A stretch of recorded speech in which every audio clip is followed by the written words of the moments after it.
Assalamualaikum warahmatullahi wabarakatuh.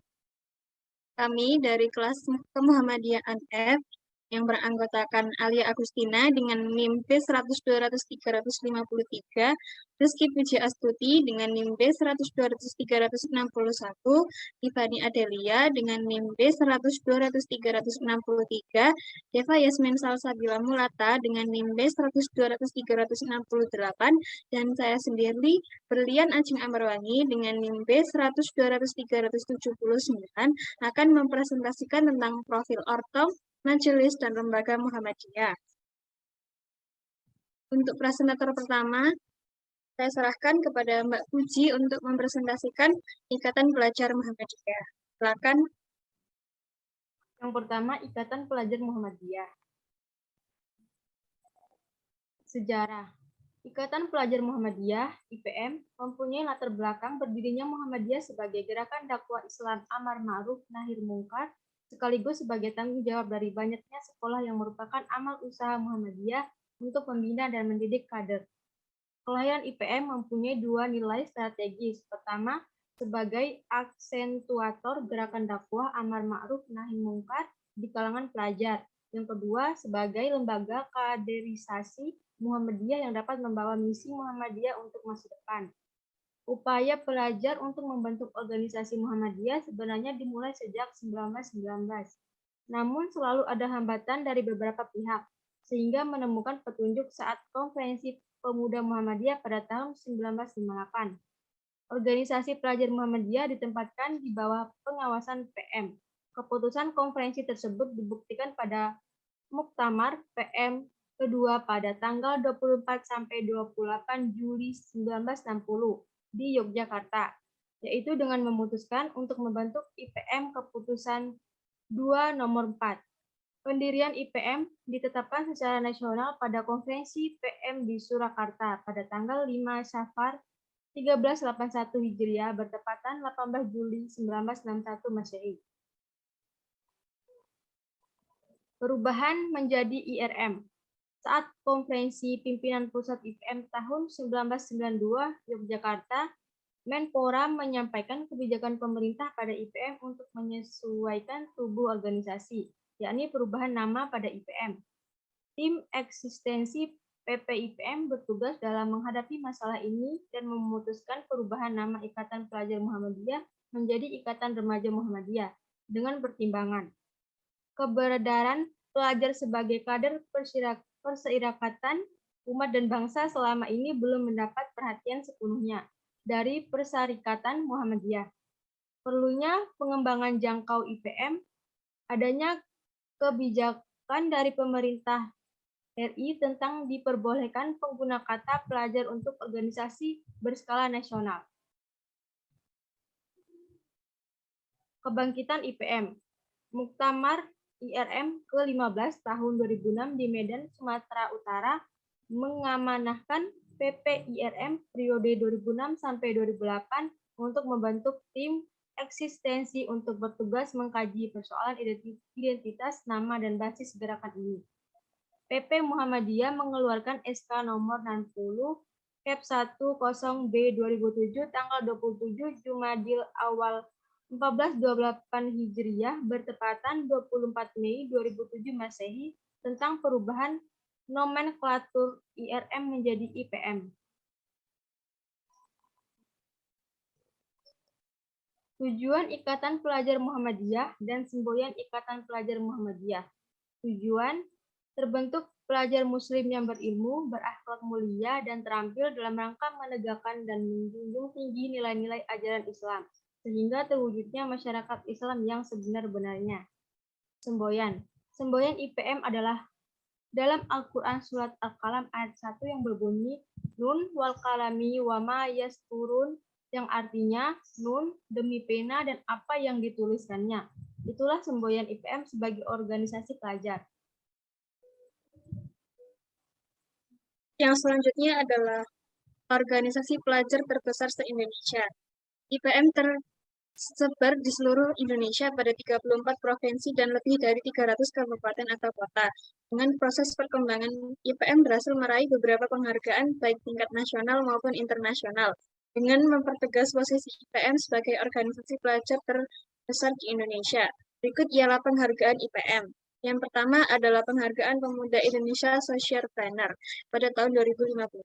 Yang kedua adalah organisasi kepemudaan terbaik nasional tahun 2006, 2011, 2013, 2015, dan tahun 2016. Yang ketiga adalah ASEAN 10 Accomplished Youth Organizations pada tahun 2011 dan tahun 2014. Selanjutnya ada struktur dan permusyawaratan. Yang pertama adalah pimpinan pusat yang berkedudukan di Yogyakarta dan Jakarta, yakni periode 2 tahun. Yang kedua adalah pimpinan wilayah yang berkedudukan di provinsi dengan periode kepemimpinan 2 tahun. Yang ketiga ada pimpinan daerah yang berkedudukan di kota atau kabupaten dengan periode kepemimpinan 2 tahun.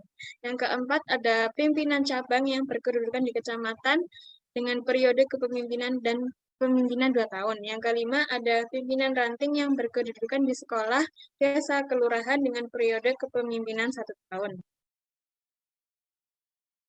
Selanjutnya ada permusyawaratan. Permusyawaratan tertinggi diselenggarakan untuk membahas strategis dalam formatur. Berikut adalah susunan dalam permusyawaratan Muhammadiyah. Yang pertama ada muktamar, yakni permusyawaratan tertinggi di tingkat pusat.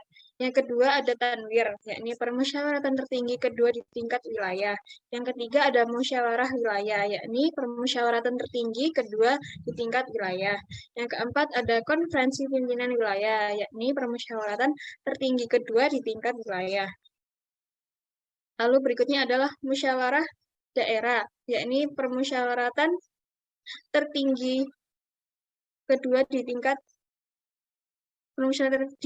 tertinggi di tingkat daerah. Yang keenam ada konferensi pimpinan daerah, yakni permusyawaratan tertinggi kedua di tingkat daerah. Yang ketujuh ada musyawarah cabang, yakni permusyawaratan tertinggi di tingkat cabang. Yang kedelapan ada konferensi pimpinan cabang, yakni permusyawaratan tertinggi kedua di tingkat cabang. Dan yang terakhir ada musyawarah ranting, yakni permusyawaratan tertinggi di tingkat ranting. Selanjutnya di IPM terdapat gerakan, bidang, dan lembaga. Dalam gerakan sendiri terdapat 4 gerakan. Yang pertama 3T, tertib ibadah, tertib belajar, dan tertib organisasi. Yang kedua ada gerakan kritis transformatif. Yang ketiga ada gerakan pelajar kreatif. Dan yang terakhir ada gerakan pelajar berkemajuan. Sementara dalam bidangnya sendiri terdapat 2 bidang. Yang pertama ada bidang wajib dan bidang pilihan. Bidang wajib terdapat 3 poin, yakni bidang perkaderan, bidang kajian dakwah Islam, dan bidang pengkajian ilmu pengetahuan. Dalam bidang pilihannya terdapat 9 bidang, yakni bidang advokasi dan kebijakan publik. Yang kedua ada bidang apresiasi seni budaya dan olahraga. Yang ketiga ada bidang hipmawati. Yang keempat ada bidang pengembangan kreativitas dan kewirausahaan. Yang kelima ada bidang hubungan dan kerjasama internasional. Yang keenam ada bidang organisasi. Yang ketujuh ada bidang lingkungan hidup. Yang kedelapan ada bidang teknologi dan informasi. Dan yang terakhir ada bidang kesehatan. Sementara dalam lembaganya sendiri terdapat 6 lembaga. Yang pertama ada lembaga media dan komunikasi, yang kedua ada lembaga pengembangan sumber daya insani, yang ketiga ada lembaga pustaka, yang keempat ada lembaga fasilitator dan pendamping, yang kelima ada lembaga bantuan hukum pelajar, dan yang terakhir ada lembaga pengembangan komunitas. Lalu selanjutnya ada jaringan Ikatan Pelajar Muhammadiyah. Susunan organisasi IPM sendiri itu dibuat secara berjenjang dari tingkat pusat hingga tingkat ranting. Yang pertama ada pimpinan pusat. Pimpinan pusat adalah kesatuan wilayah-wilayah dalam ruang lingkup nasional. Pimpinan wilayah adalah kesatuan daerah-daerah dalam tingkat provinsi atau tingkat daerah satu. Pimpinan daerah adalah kesatuan cabang-cabang dalam tingkat kabupaten atau kota madya atau daerah tingkat 2. Sedangkan pimpinan cabang adalah kesatuan ranting-ranting dalam satu kecamatan. Yang terakhir ada pimpinan ranting, yakni kesatuan anggota-anggota dalam satu sekolah, desa, atau kelurahan, atau tempat lainnya. Saat ini, PM telah menjangkau seluruh wilayah di Indonesia. Dan berikut adalah Ketua Umum IPM dari masa ke masa. Dalam periode pertama, tahun 1961 sampai 1966, dipimpin oleh Bapak Herman Helmy Farid Ma'ruf.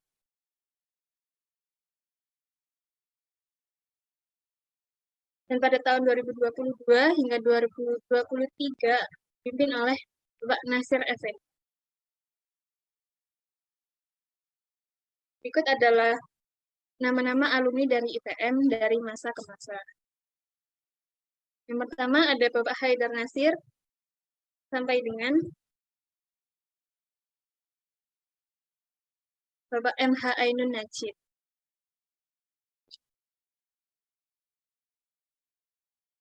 Baik, untuk penjelasan dari IPM sendiri sudah selesai dan yang kedua akan dipresentasikan oleh Mbak Yasmin yang akan mempresentasikan tentang majelis pelayanan.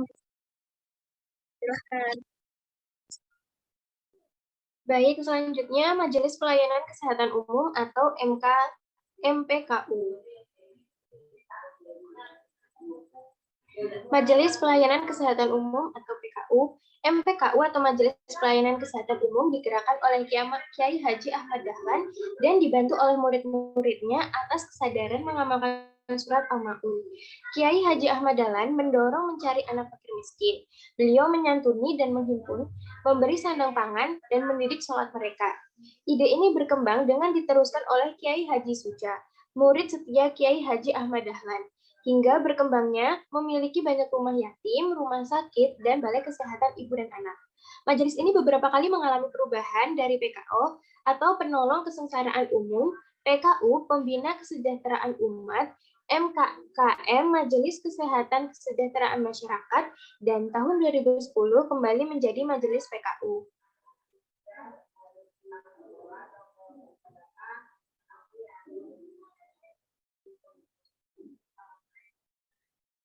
Selanjutnya, visi pengembangan, yaitu fungsi pelayanan kesehatan dan kesejahteraan yang unggul berbasis penolong kesengsaraan umum, sehingga mampu meningkatkan kualitas dan kemajuan hidup masyarakat, khususnya kaum duafa sebagai aktualisasi dakwah Muhammadiyah.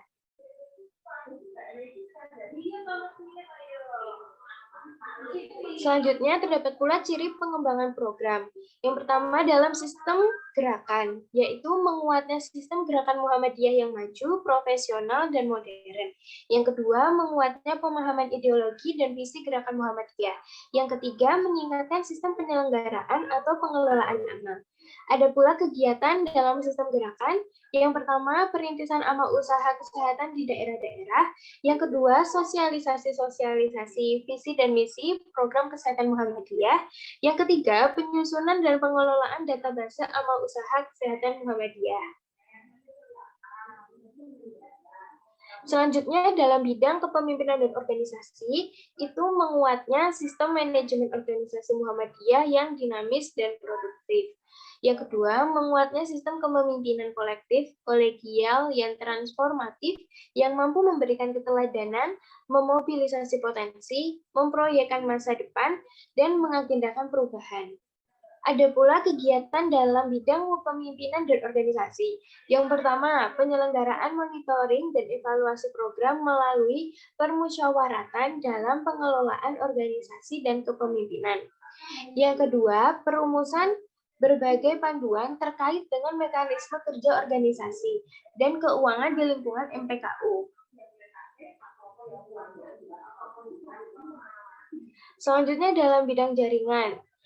Yang pertama ada menguatnya perang jaringan keumatan kebangsaan universal. Yang kedua, menguat dan meluasnya jaringan amal usaha, kegiatan, dan perangkat persyarikatan.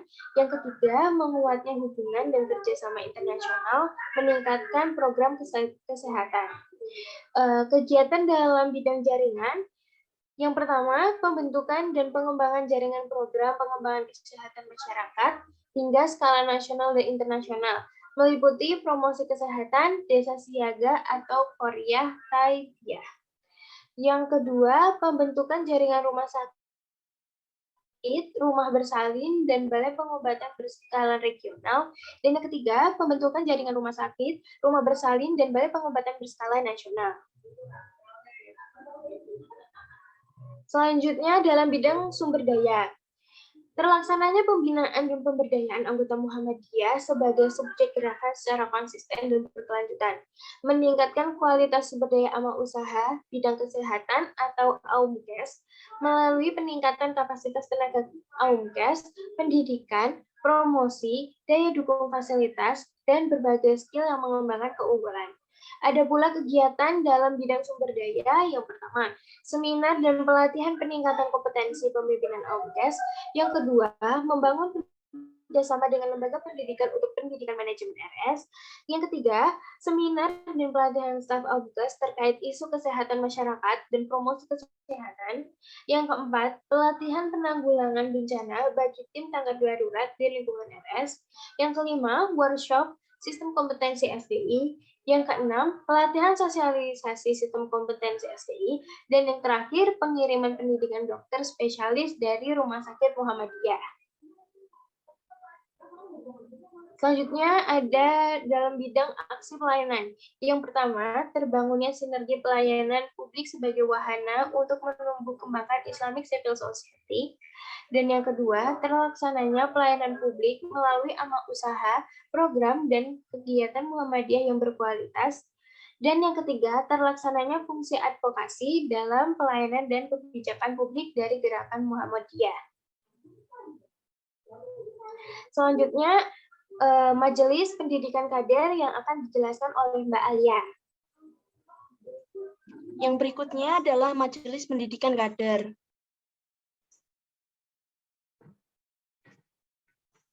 Kader merupakan elit atau bagian yang terpilih dan yang terbaik karena telah terlatih. Inti tetap suatu resimen, kelompok manusia yang terbaik karena terpilih merupakan inti dari kelompok yang lebih besar dan terorganisir secara permanen. Kader Muhammadiyah sebagai hasil dari proses perkaderan adalah anggota inti yang diorganisir secara permanen dan berkemampuan dalam menjalankan tugas serta misi di lingkungan persyarikatan, umat, dan bangsa guna mencapai tujuan Muhammadiyah. Fungsi dan tugas kader. Anggota inti penggerak organisasi berperan sebagai kader persyarikatan umat dan bangsa, mengembangkan sistem dan melaksanakan perkaderan di semua tingkatan, membina dan menggerakkan Angkatan Muda Muhammadiyah atau AMM sehingga menjadi muslim yang berguna, mengkoordinasi transformasi kader, mengembangkan database kader sesuai dengan keahliannya.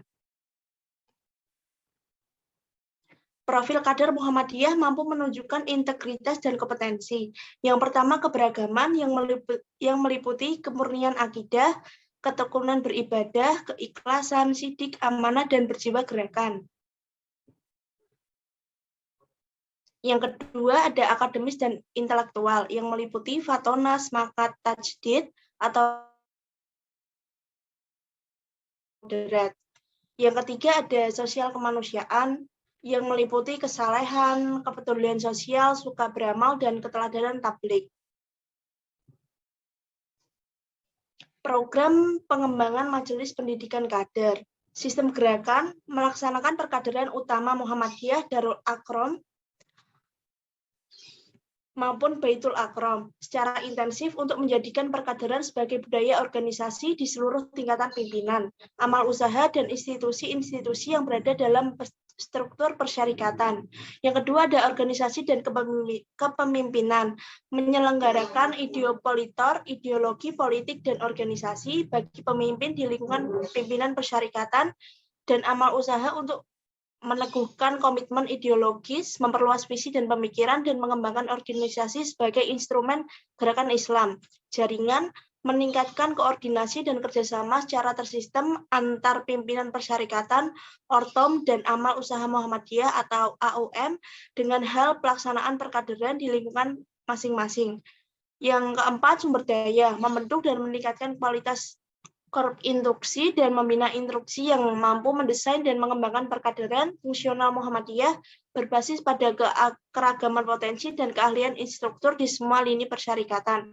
Yang terakhir ada aksi pelayanan, melaksanakan model-model dan menyediakan materi perkaderan dan ideologi Muhammadiyah yang menjadi rujukan dalam setiap perkaderan Muhammadiyah. Yang selanjutnya ada lembaga seni budaya dan olahraga yang akan dilanjutkan oleh Tiffany Adelia. Lembaga Seni Budaya dan Olahraga.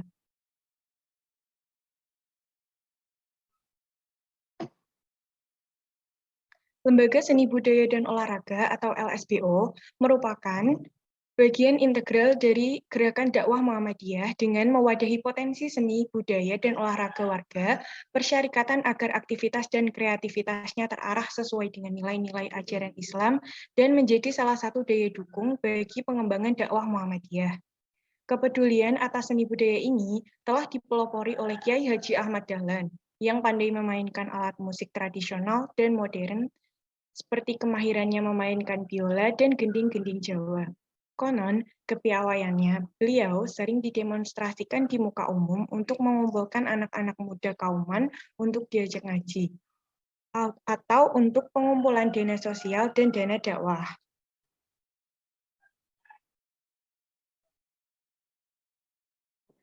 Program dan kegiatan LSBO Muhammadiyah. Yang pertama yaitu pengembangan media dan sarana prasarana, yang kedua pendidikan dan latihan, yang ketiga pengkajian dan pengembangan, yang keempat penguatan kelembagaan. Sebagai bagian dari gerakan dakwah Islam, LSBO sedang berusaha merumuskan fikih kesenian dan olahraga yang akan menjadi landasan bagi para aktivis seni dan olahraga di lingkungan Muhammadiyah. Susunan anggota pimpinan LSBO tahun 2015 sampai 2020. Konsultan ahli yang diketuai oleh Taufik Ismail dengan anggota Legend Purna TNI Mar Soeharto, Ebit GAD, Muhammad Sobari, dan Solihin. Selanjutnya yang diketuai oleh Dr. Andes Syukrianto, AR, Magister Humaniora, dengan wakil sebagai berikut. Dan sekretaris oleh Devi Indianto Budiarto, Magister Ilmu Administrasi dengan wakil sekretaris sebagai berikut, dan Bendahara Aisyah Ulfa Syafi'i dengan wakil bendahara sebagai berikut. Yang terakhir adalah divisi-divisi yang ada pada LSBO Muhammadiyah. Yang pertama yaitu divisi sastra, yang kedua divisi musik, yang ketiga divisi teater dan seni tradisional, yang keempat divisi film, yang kelima divisi kerjasama dan pariwisata, yang keenam divisi olahraga, yang ketujuh divisi seni baca Al-Quran, yang kedelapan divisi seni rupa, dan yang kesembilan divisi kebudayaan. Sekian presentasi dari kelompok kami. Mohon maaf apabila ada kesalahan maupun kekurangan. Wassalamualaikum warahmatullahi wabarakatuh.